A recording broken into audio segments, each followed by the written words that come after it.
computer. Okay. Hello, everyone. Welcome. It is a very windy and warm Sunday here in Anchorage.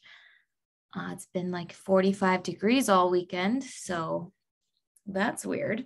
But anyway, grab something to drink and something to write on, and let's get started. If you don't already know me, my name is Alicia. I'm a professional certified life coach. And if you're here right now, it means you have found my free monthly webinar. So good job on being so resourceful. So this month's topic is the difference between blame and responsibility. We're talking about blame today because it really does a number on our personal relationships, including the one we have with ourselves. Blame slowly erodes away our personal agency, our self-confidence, and our ability to communicate, set boundaries, and respond in situations. So blame is the result of believing that other people have the ability to cause our feelings. But as I'm teaching all the time, our feelings are always self-generated. When we are blaming other people for how we feel, we are not taking responsibility. We are not empowering ourselves. We're not showing up in our lives the way we truly want to. We're kind of locking ourselves into a very victimized place that feels powerless. And instead of getting out of it as fast as we possibly can, we usually remain stuck in these patterns for a really long time. Shifting out of blame and into responsibility can feel super difficult when we don't have the support and guidance and education we need. And so that's exactly why I'm here. So you can start learning how to take responsibility for how you feel today. So today we'll be covering how to tell whether or not you are in a state of blame, why blame is the most disempowering place you could ever be, all the benefits that come with taking responsibility, and finally, we'll talk about the steps needed to take 100% responsibility. We have about 30 minutes or so let's just get right into it. Blame is insidious because it is so common and normalized in our society, and it's creating a world of suffering. Blame really hurts our overall mental health and the quality of our relationships, two really big things in our lives that most of us are just ignoring or not really caring to take care of. So when we're kids, we're still developing, and we sincerely believe that the world around us is what is causing our feelings, our emotions. And that's why you see a lot of reacting, avoiding, or resisting in kids when it comes to their emotions. You know, they've got the big temper tantrums. They want a gift or a treat so they can feel better. They don't know how to self-regulate. They want to scream or cry or slam doors because they don't know how to handle and hold big emotions. So it's almost like kids are afraid of what they're feeling and they don't understand what they're feeling. But wait a minute. Let's look at adults. It's almost like adults are doing this exact same thing. And that's because they are. Adults are still completely afraid of what they're feeling and unfortunately still don't understand them. Instead of grocery store tantrums, they're just drinking a bunch of alcohol or smoking a bunch of weed. Adults have credit cards now, so they're getting their treats by mindlessly shopping online on Amazon or wherever. They're scrolling and consuming and constantly distracting themselves so they can escape their emotions. They're giving the silent treatment to each other.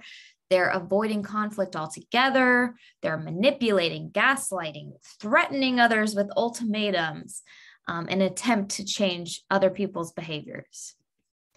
And there are times where adults are still slamming doors, screaming, throwing tantrums, and totally reacting to their big emotions.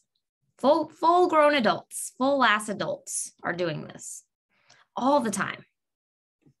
So it's clear to see that most adults today are emotionally unaware children still, just in adult bodies. And that makes perfect sense because no one ever taught us a different way. We've perpetuated a cycle of blame and normalized it, so it makes sense that our mental and emotional health is pretty wrecked today as a collective society. And it makes sense why authentic, healthy, amazing relationships seem like a fictional unicorn or some other fantasy that doesn't really exist in this world today. So how do we know if we're in a state of blame? And the way to tell is how you feel. This is very easy to check. When you're blaming someone for your emotions, you are assigning responsibility for how you feel outside of you. And that feels terrible. It feels extremely disempowering and debilitating. It feels like you're almost helpless in your relationships, in your job, in your day-to-day life, and you have no say in how you're feeling ever. Blame happens for positive and negative emotions. And I don't know which one is worse, you guys. When you blame someone for your negative emotion, you believe they are the cause of it. And since you can't control this person, you have no say in the amount of negative emotion you experience. It's like this person is sitting at the little control tower of your emotional center and messing with all the buttons.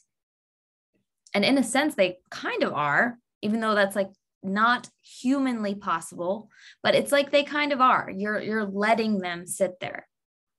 You are the one in charge of that emotional control center. And you're like, here, take my seat. So even though it's not possible for someone to do that, you're essentially like attempting it. You're like, why don't we just try? Let me just give you the controls. And for positive emotion, when you blame someone for all of your positive emotion, it's the same damn thing.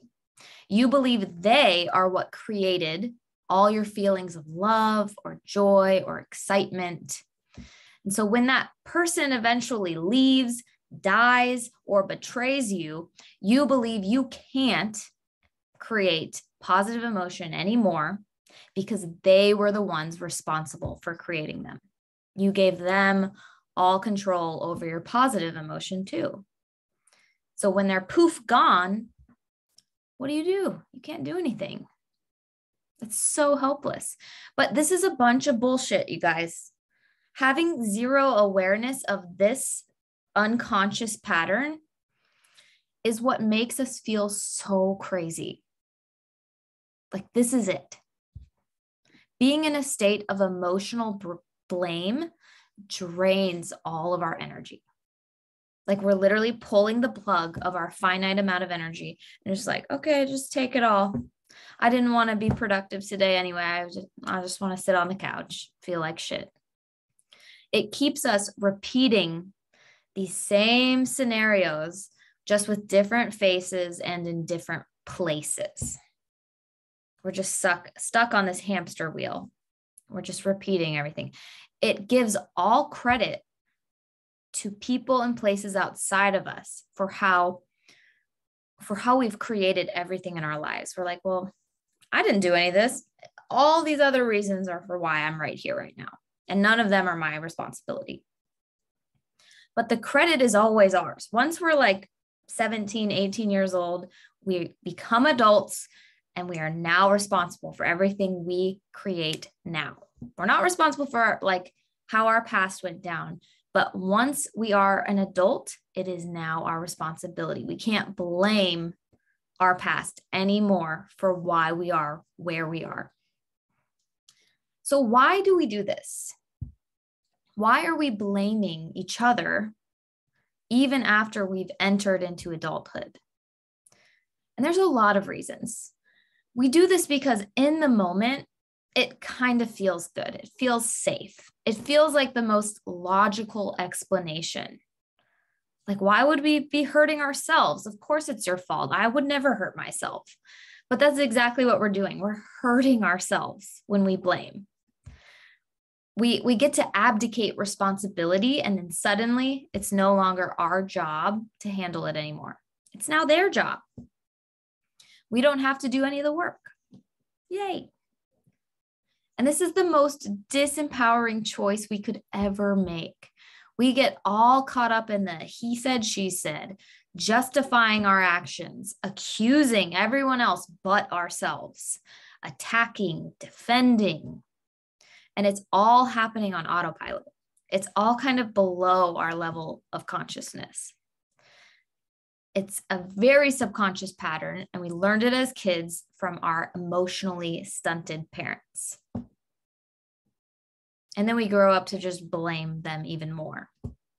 But it's not their fault. Once we're adults, we have a choice. But as kids, we kind of don't have a choice. We are pretty dependent on our parents for everything. For food, shelter, safety, love, so much. And if you don't even have any of those things as a kid, that's like adding even more layers of blame. Once you become an adult, it's even harder to get out of blame if your core foundation, your basics weren't even met. Even harder to get out of blame if you didn't have those things. And when we stay in this cycle of blame, we keep ourselves trapped in that helpless childhood state. We essentially make our emotions dependent on someone else. We're remaining a dependent emotionally. Even if we're like 40, 50, 60, we're still emotionally dependent little children. And if you ever want to change how you feel as an adult, you've got to go to your emotional guardian who is in charge of how you feel. We all have emotional guardians. And whether that's your husband or wife or boss or one of your parents or your children, you've got to go get a permission slip from them if you want to do anything, if you want to change anything. Ugh, it sounds awful. I'm a grown-ass adult. I don't want to go get a permission slip to change how I feel. I don't want to keep asking permission from my emotional guardian. I want to choose. That sounds terrible. It makes me squirm remembering how I was still in this emotional dependent state up until a few years ago. You know that TikTok where they like cringe like over and over again? Like that's what I think about when I remember how I used to blame everyone for how I felt. I blamed circumstances. I blamed my mom, my friends, my boss, my childhood, the government, complete strangers.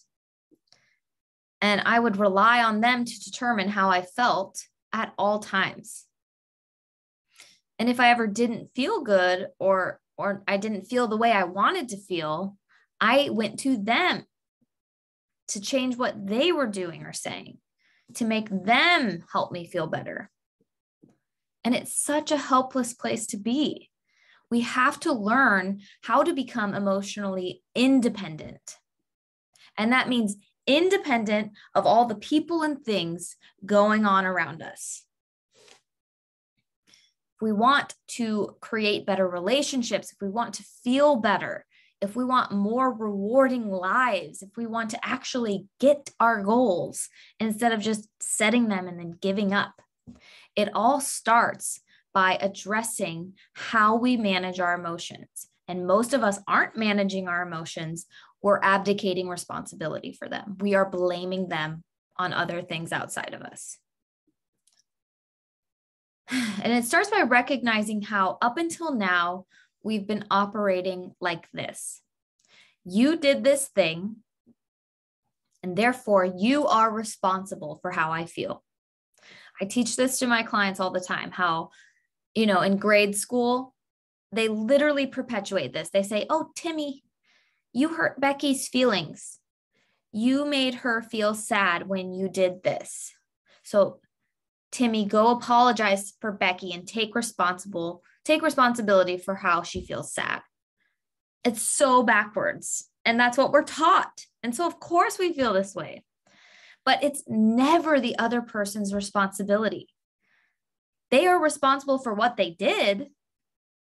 They're responsible for the actions they took, the words they said. Totally. They're responsible for that. I'm not saying they aren't, but they are not responsible for how you feel about it, for how you currently feel, no matter what they said or did.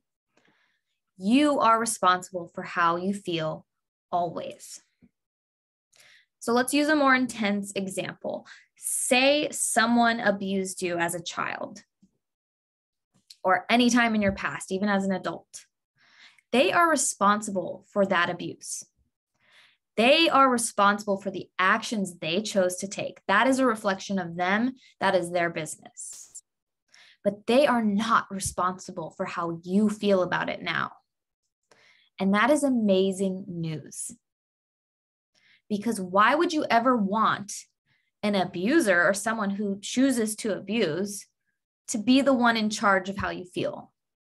Of all the people in the world, why would you choose that person to have power over your emotions? Just take that power back. That is your job. It is within your power to control the way you feel always, no matter what has happened.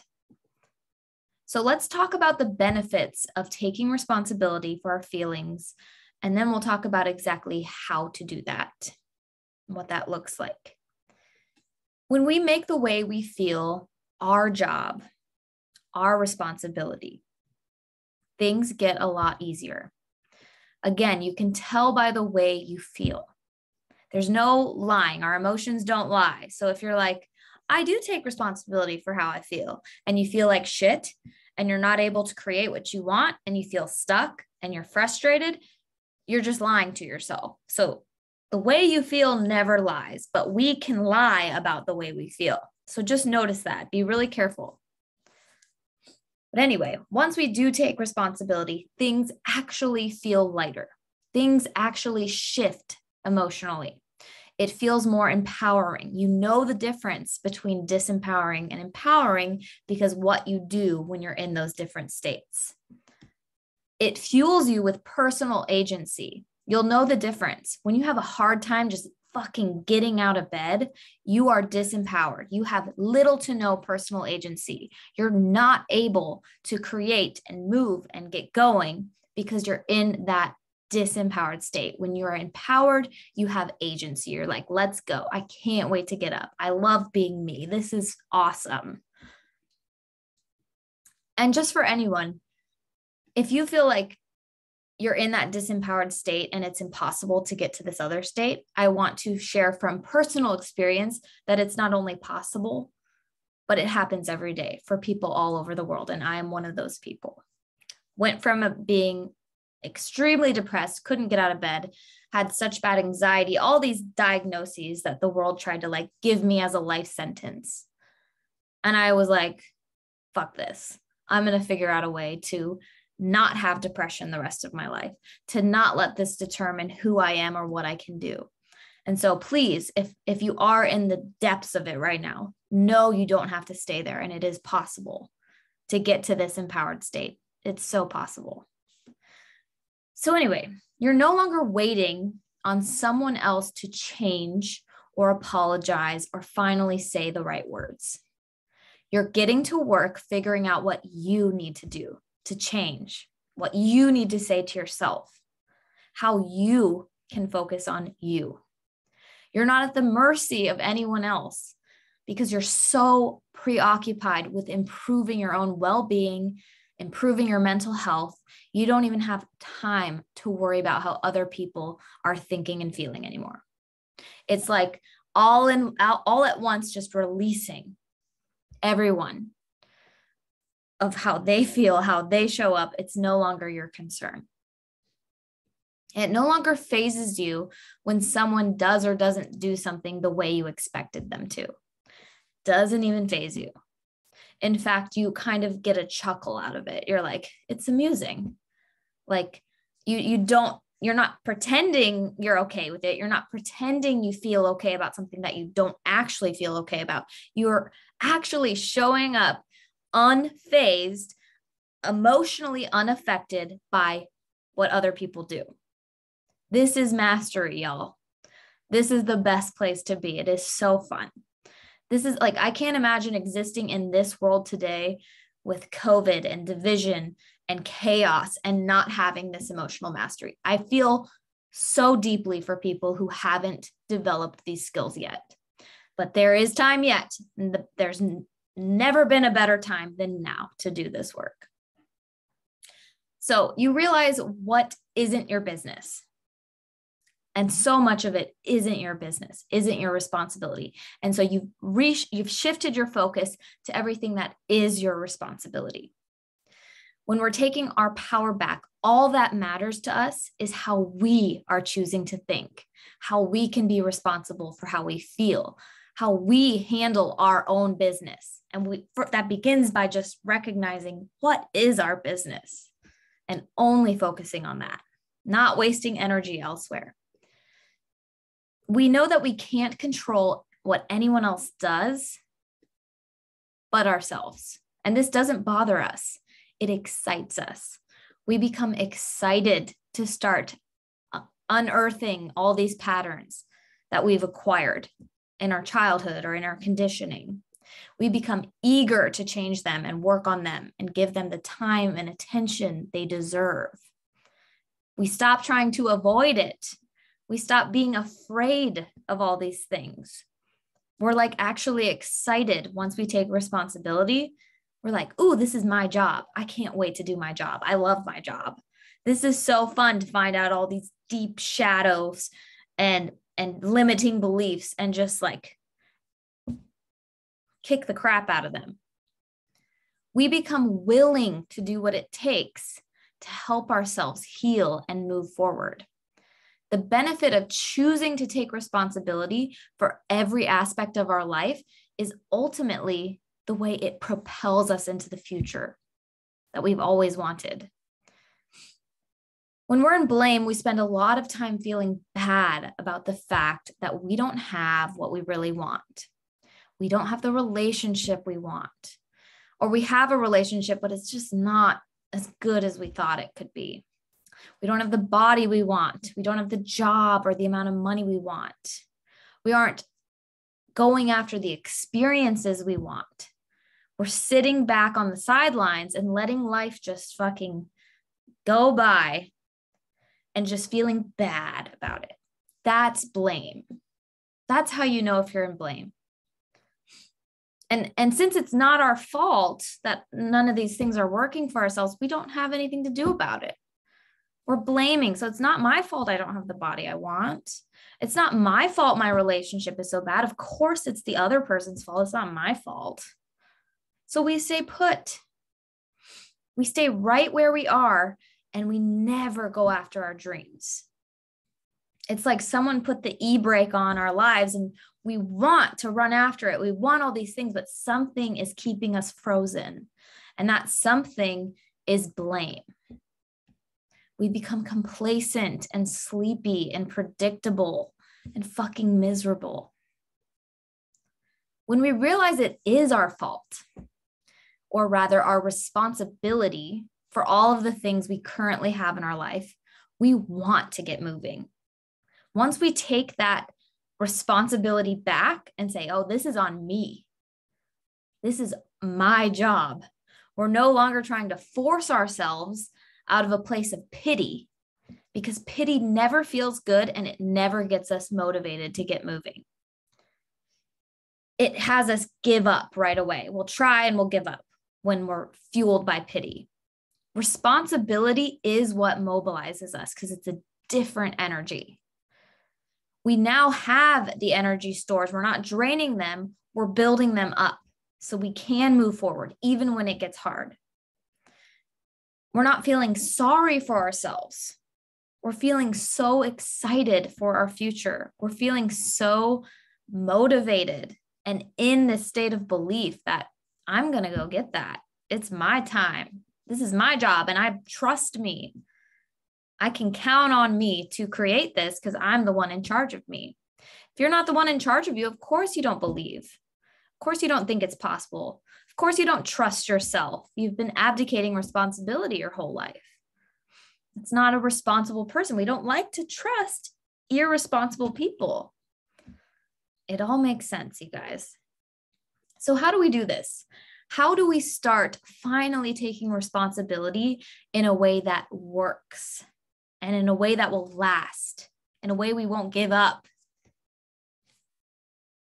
We have to start building awareness around all the ways we've been showing up. We have to take a giant inventory of our conditioning, our patterns, our thoughts, and become super familiar with them. If you've been operating on autopilot for like 20, 30 years and haven't been aware of what's been going on or why you've been doing what you've been doing, this stage takes some time. And that's okay. It's also going to take help. We can't do this on our own. We're not supposed to. That's why coaches and therapists and counselors exist. Friends are great, but they don't have the professional skill of all of these things. They're usually right there with you, blaming the world right alongside you. That's not helpful. It's good to have friends, but it's better to have hired help to help you get out of this faster. Friends, honestly, sometimes keep you stuck even longer. And sometimes they don't like it when you start to grow and they try to hold you back. So just be aware of that. We have so many blind spots as humans, all of us, and we do a really good job at avoiding our faults and pretending like they're not there. This happens for me every week when I get coached. Because I'm a coach now, I literally do this like Houdini jujitsu on my own brain to make it so I'm not the problem. And every week I have to have a coach point out and remind me again and again, no, this is your responsibility. This is what you're doing. Even coaches need to be coached. And if you hire a coach ever, make sure they get coached. Because if you ever hire a person that thinks they don't need it, that's a red flag. So anyway, we all need it. We have a choice. Be in our ego and feel so much pride. So we'd never get around to getting help with all of this, or go ahead and get over our pride and finally start working on this stuff so we can feel better and gain control over how we think and feel. Awareness is a practice, meaning you can't sit with your patterns once or discover something once and then expect everything in your life to change and suddenly be easy. We never get to a place where we no longer have our human brain, ever. No matter how much work we do, we're always going to be functioning with this conditioning. So we have to build this entire skill set that no one taught us with an adult brain that is already completely formed and has no interest in changing.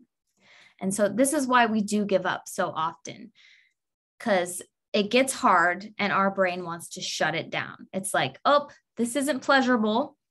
This doesn't seem safe. This is using my energy, and it has a primitive nature and it wants to conserve energy. So it shuts it down.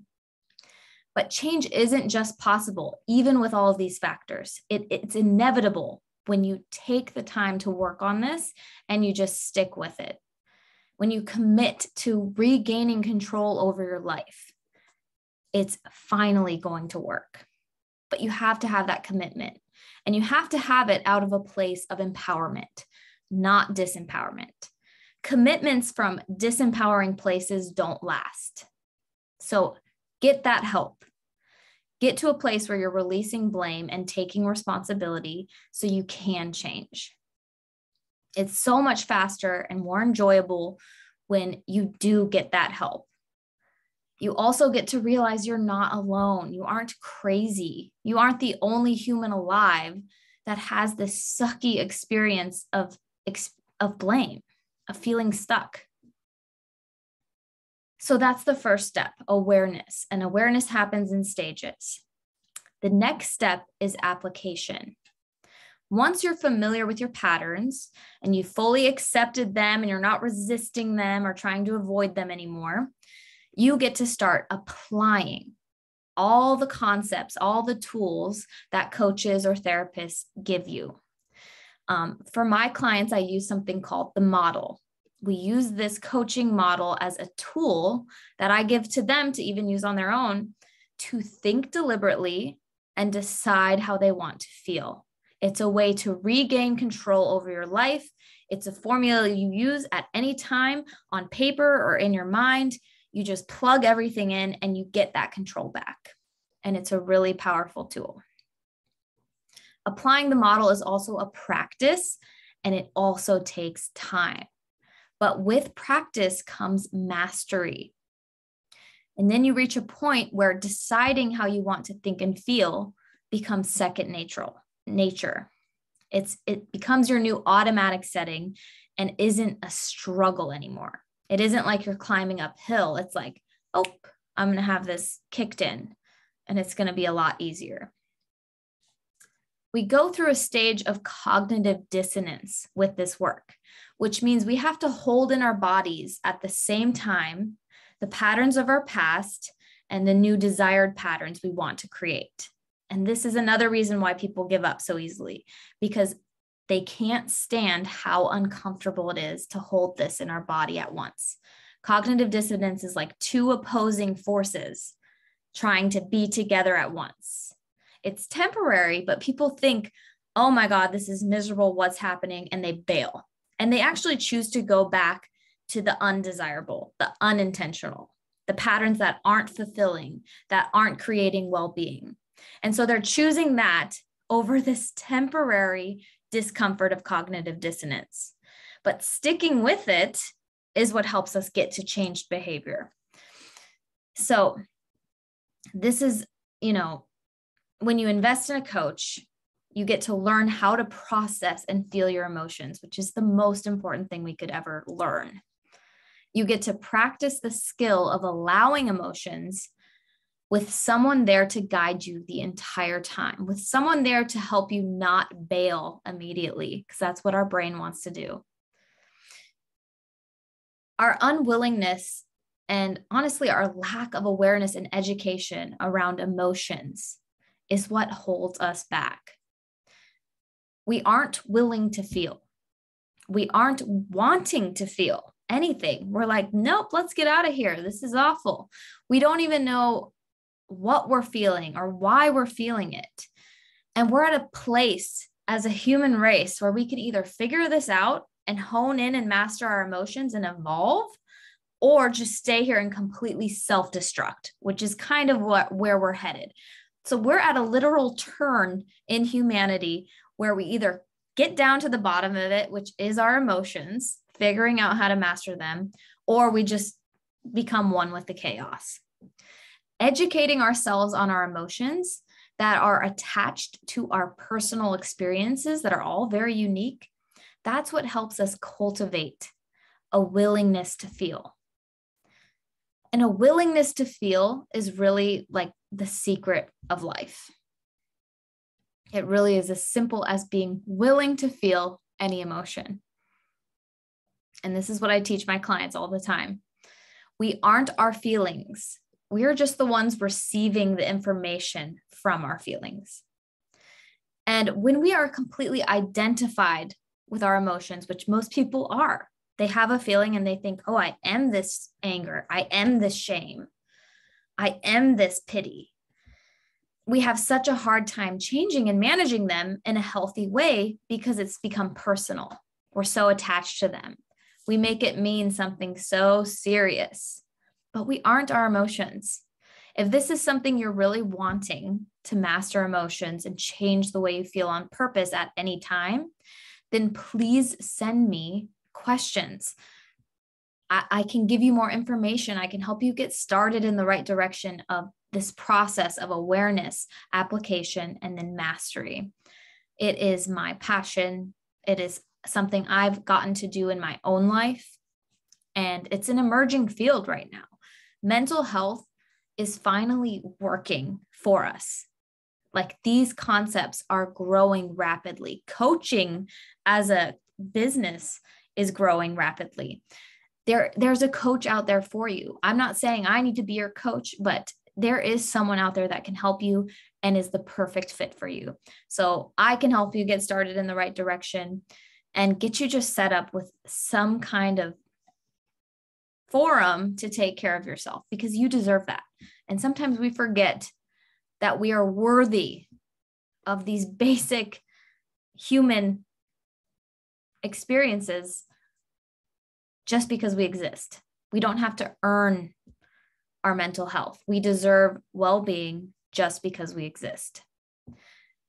There are people out there with all kinds of hardships and setbacks and really painful stories, and they are out there taking responsibility for their life and then crushing it. They're not saying, woe is me, poor me. Look at all the things that have happened to me, though. They're not letting blame stick around. They're feeling empowered and liberated and have become unstoppable, even though they have these stories of their past. This is the feeling we always wanted to create as children, but never really got. We became that adult and we were like, what's missing? Something's off. And now we know it's because we just perpetuated our childhood dependency and never learned how to create that feeling of empowerment and liberation. So I recommend you get started on this as soon as possible. The more time you waste in a shitty place of blame, the longer it's going to take until you get to mastery. So please reach out. It was my pleasure being here today. I did record this, so if you ever want to watch the replay, just get on my newsletter. It will also be on my website, aliciaturnercoaching.com. And thank you for showing up today for yourself and learning about your emotions and getting started in the right direction. So have a wonderful, wonderful day, and I will see you guys next time.